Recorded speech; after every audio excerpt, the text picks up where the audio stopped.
Helen Hill has been the success behind the Charleston Area Convention and Visitors Bureau for over 30 years. In this edition of Quintin's Close-Ups, I speak exclusively with Helen one-on-one. And be sure to download the free Quintin's Close-Ups app in your Apple or Google Play stores. Helen Hill, it is so good to meet you. It is such a pleasure to be with you. I appreciate this. So here we sit at the main offices of the Charleston Area Convention Visitors Bureau, and you are the executive director. You have been the force behind this particular organization for over 30 years. Oh, thanks for pointing that out. I really appreciate that. But yes, it's true. I'm going to get ready to have my 32nd anniversary. And I just told you I'm 33, so hey, that's a little... Your whole life I've been here. That is true. That is true. But you have done tremendous things for this community, and we thank you for your public service. 32 years ago to right now, what is the biggest difference about Charleston in your mind?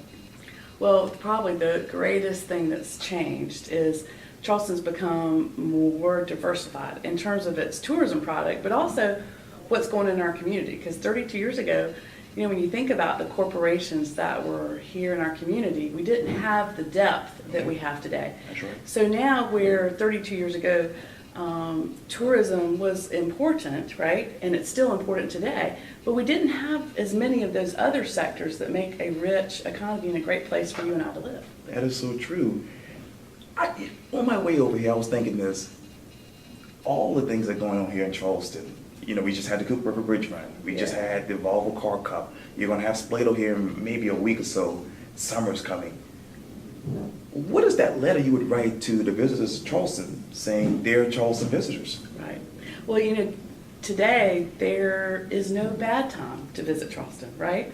I mean, you and I might say not August because of the humidity, but there's really no bad time to visit Charleston. And 32 years ago, we were a very seasonal destination. Yes. So we were known for the springtime. People came for the flowers, right? Yeah. And then they would come in the fall, right? And then, of course, the beaches have always been successful in the summer.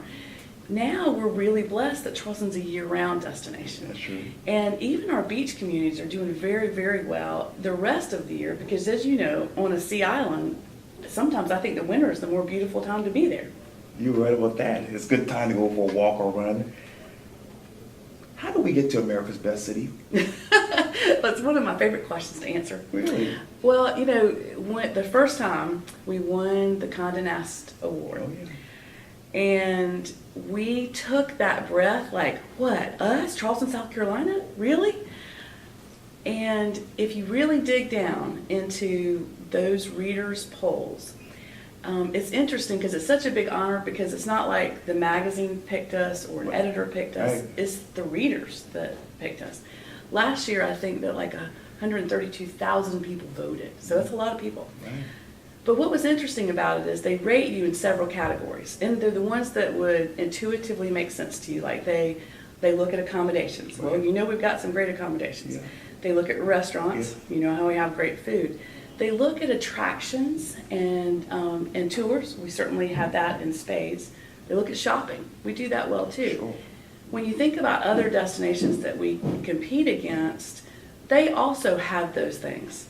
But the reason we have won every year is because of something they call the friendliness quotient. And it's not just friendliness like you and I might be friendly to someone on the street, but it's that competent service.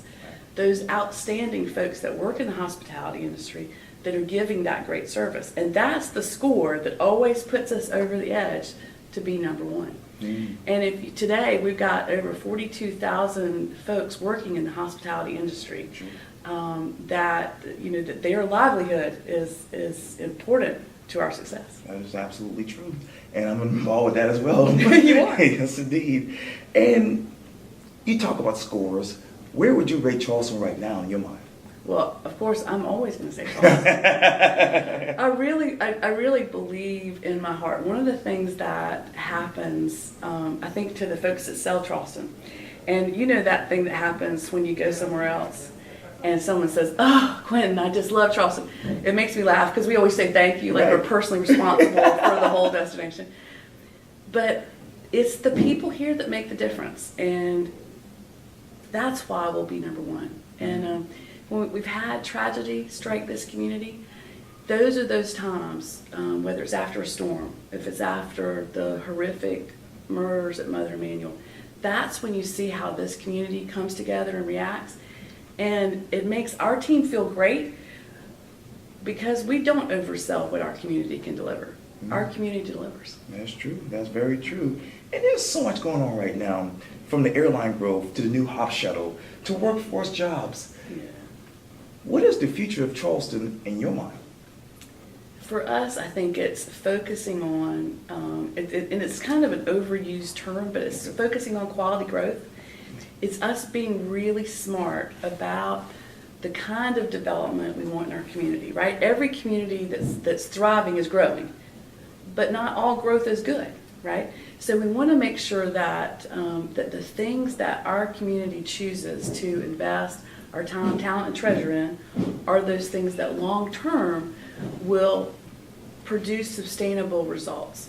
You mentioned Mayor Riley before we started the interview, and he had sort of the 50-year rule, is that we can't look at what's going to happen just next year or 5 years from now or 10 years from now, but we need to be looking 50 years down the road. Mm-hmm. And we really have taken that to heart.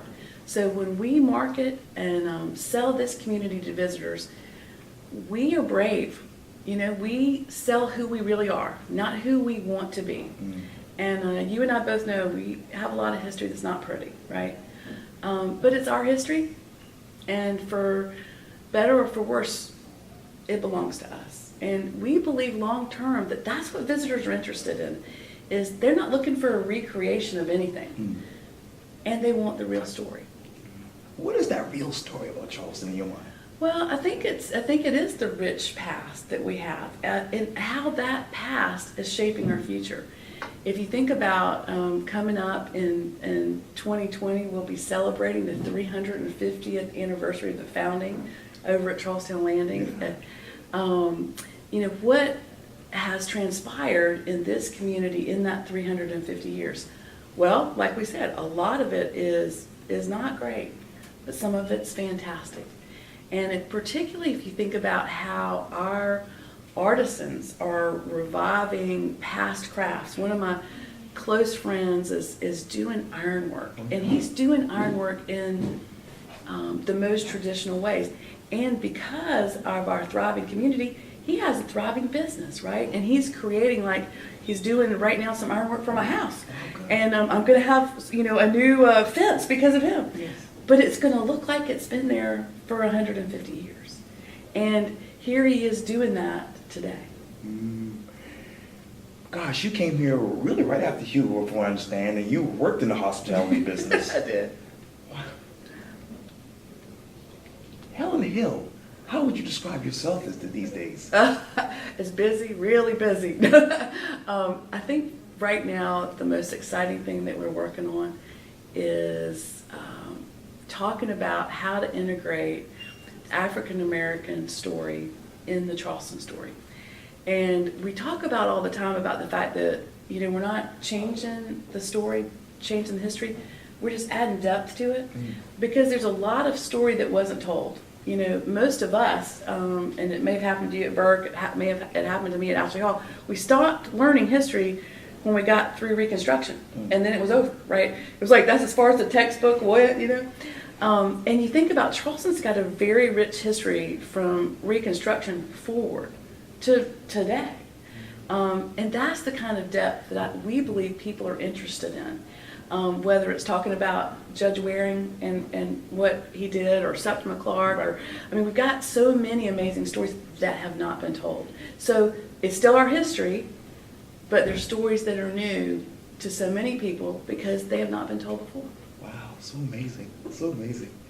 Well, Helen Hill, thank you so much for your time. I really, really appreciate this. It was a pleasure. Likewise. Yes, ma'am.